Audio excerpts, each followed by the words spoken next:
যে আচ্ছা আমি কি এমন অপরাধ করছি যে আপনারা আমার সাথে এরকম করতেছেন, আমার এই গার্ড দিয়ে নিয়ে যেতেছেন, যেখানে যেতেছে আমার শুধু গার্ড আর গার্ড দিতেছেন, এই অফিস থেকে ওই অফিস, এইখান থেকে ওইখানে, এই পুলিশের কাছে তো ওই পুলিশের কাছে আপনারা আমার কেন পাঠাইতেছেন। তখন বলতেছে যে তুই 3.5 বছর অবৈধভাবে ছিলি, তো তুই পলায়া কাজ করছিস, তুই এটা করছিস সেটা করছিস, সেই জন্য তোরে লগে তোর পাসপোর্ট ব্লক করে দিছে, আর এখন তোকে আমরা বিমানের ভিতরে ঢুকাইয়া দেওয়া পর্যন্ত আমাদের দায়িত্ব। আসসালামু আলাইকুম আমার আপুরা এবং ভাইয়ার, আপনারা সবাই কেমন আছেন? তো চলে আসলাম নতুন আর একটা ব্লগ ভিডিও নিয়ে। তো আজকের ভিডিওটা হচ্ছে যে আমি যেদিন বাংলাদেশে যাইতেছিলাম সেদিন আমার সাথে এয়ারপোর্টে কী কী ঘটছে সেটাই আজকে আপনাদের সাথে শেয়ার করব। তো দেখেন, যেদিন আমি বাংলাদেশে যাওয়ার জন্য রওনা হব, প্রথমত ম্যাডামের মেয়ের বাসার থেকে শুরু করি। তো ম্যাডামের মেয়ের বাসার থেকে যখন আমি বের হব তখন আমি পরিপূর্ণভাবে মাশাআল্লাহ হেজাব পরে বের হয়েছি। তো আমার ম্যাডামের মেয়ে বলতেছে, কিরে তুই হেজাব পরে বের হইতেছিস, আমাকে বলতেছে হাজ্জা নিয়ে এটা সেটা। তো বলতেছে হেজাব খোল, আমাকে হেজাব পরে যেতে দেয়নি। তো আমি এয়ারপোর্টে গিয়ে তারপরে হেজাব পরছি। তো দেখেন এয়ারপোর্টে কখন হেজাব পরছি, যখন আমি আপনার গিয়ে আমার ম্যাডামের মেয়ের জামাই আর ম্যাডাম যখন চলে আসে তখন আমি হেজাবটা পরছি। তো দেখেন যখন আমাকে এয়ারপোর্ট নিয়ে গেছে তখন শুনেন আমি কাহিনীগুলো বলি, কথা বলে কেঠা। তো দেখেন প্রথমত আমি মাশাআল্লাহ অনেকই মার্কেট করছিলাম, সবার জন্য কেনাকাটা করছিলাম, আমি নিজের জন্য কিছু নিয়ে গেছিলাম।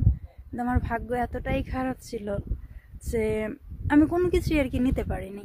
20 কেজির উপর আমি কিছুই নিতে পারিনি। কেন নিতে পারিনি? প্রথমত হচ্ছে যে আমি ভাবতেই পারি নাই যে আমার সাথে এমন দুর্ঘটনা ঘটবে। আমার ম্যাডাম বলছিল আমার সব কিছু ওকে আছে, সব কিছু ঠিক আছে, কিন্তু দেখেন বিপদের সম্মুখীন হয়েছি কোথায়। আমাকে পুলিশ যখন অ্যারেস্ট করছে তখন আমি বুঝতে পারছি যে না, আমি হয়তো বড় ধরনের কোনো বিপদেই পড়ে গেছি, বড় ধরনের কোনো দুর্ঘটনার সম্মুখীন হয়ে গেছি। তো তখন আপনার গিয়ে আমি বুঝতে পারলাম যে না, আমার সাথে কিছু ঘটতে চলছে। তো যখন এয়ারপোর্টের ভিতরে ঢুকলাম, যখন চেকিংয়ে আমার লাগেজটা দিলাম তখন তো কোনো কিছুই হয়নি। যখন পাসপোর্টটা স্ক্যানিং করেছি তখন দেখতে পারে যে আমার পাসপোর্টটা ব্লক করে দিয়েছে, আমাকে অবৈধ করে রাখছে। তো অবৈধ করে রাখার কারণে আমাকে পুলিশ ওইখান থেকে অ্যারেস্ট করছে, কারণ আমার আকামা দেওয়া নাই, 3.5 বছরের আকামা করা নাই, আকামা দেওয়া নাই। তো এই জন্য আমি একটা দুর্ঘটনার সম্মুখীন হয়েছি।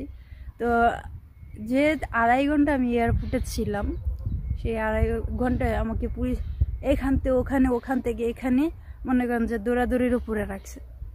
তো তখন আমি জিজ্ঞেস করলাম যে আচ্ছা আমি কি এমন অপরাধ করছি যে আপনারা আমার সাথে এরকম করতেছেন, আমার এই গার্ড দিয়ে নিয়ে যেতেছেন, যেখানে যেতেছে আমার শুধু গার্ড আর গার্ড দিতেছেন, এই অফিস থেকে ওই অফিস, এইখান থেকে ওইখানে, এই পুলিশের কাছে তো ওই পুলিশের কাছে আপনারা আমার কেন পাঠাইতেছেন। তখন বলতেছে যে তুই 3.5 বছর অবৈধভাবে ছিলি, তো তুই পলায়া কাজ করছিস, তুই এটা করছিস সেটা করছিস, সেই জন্য তোরে লগে তোর পাসপোর্ট ব্লক করে দিছে, আর এখন তোকে আমরা বিমানের ভিতরে ঢুকাইয়া দেওয়া পর্যন্ত আমাদের দায়িত্ব, যাতে তুই এয়ারপোর্ট থেকে বের হয়ে না পলাইতে পারিস বা আবার লুকায় গিয়ে কোনো কাজ না করতে পারিস। তো তখন আমি এক পুলিশকে বললাম যে দেখেন আমি কিন্তু অবৈধভাবে ছিলাম না, আমি অবৈধভাবে এখানে ছিলাম না, আমি 6.5 বছর আমার ম্যাডামের বাসায় ছিলাম, 6.5 বছর আমি ওনার বাড়িতে কাজ করছি। তো উনি আমার সাথে কি করছে আমি সেটা জানি না সঠিক, তো আমি অবৈধভাবে এখানে ছিলাম না। তখন পুলিশটা আমাকে বলতেছে তুই যদি অবৈধভাবে না থাকতি তাহলে তোর আকামা কেন করে নেই, আকামা করিস নাই কেন? তা আমি বললাম যে আমার ম্যাডাম বলছে যে আমি যাওয়ার পথে উনি আমার আকামা করবে, এর আগে না। তো তখন আমাকে পুলিশ বলতেছে যে না, করোনা ভাইরাসের পরে নতুন নিয়ম হয়েছে যে প্রতি বছরের আকামা প্রতি বছর করতে হবে, তো এই জন্য তোর পাসপোর্ট ব্লক করে দেওয়া হয়েছে, এই জন্য তোরে আমরা আটকাইছি। তারপরে এয়ারপোর্টের টাকা পরিশোধ হয়েছে কিনা সেগুলো চেক করে তারপরে মনে করেন যে আমাকে আমার টাইম মতন আমাকে আমার বিমানের ভিতরে ঢুকায় নিয়ে দিয়ে আসলো। তো আমার সাথে যেগুলো এয়ারপোর্টে ঘুরছে, আমার অনেক আশা ছিল, অনেক ইচ্ছা ছিল যে আমি এয়ারপোর্টের ভিডিও করব, আপনাদের সাথে অনেক কিছু শেয়ার করব, কিন্তু আমার ভাগ্যটা খারাপ ছিল যার কারণে আপনাদের সাথে আমি কোনো কিছু দেখাইতেও পারি নাই, কোনো কিছু শেয়ার করতে পারি নাই। আমি এতটাই দুর্ঘটনার সম্মুখীন ছিলাম।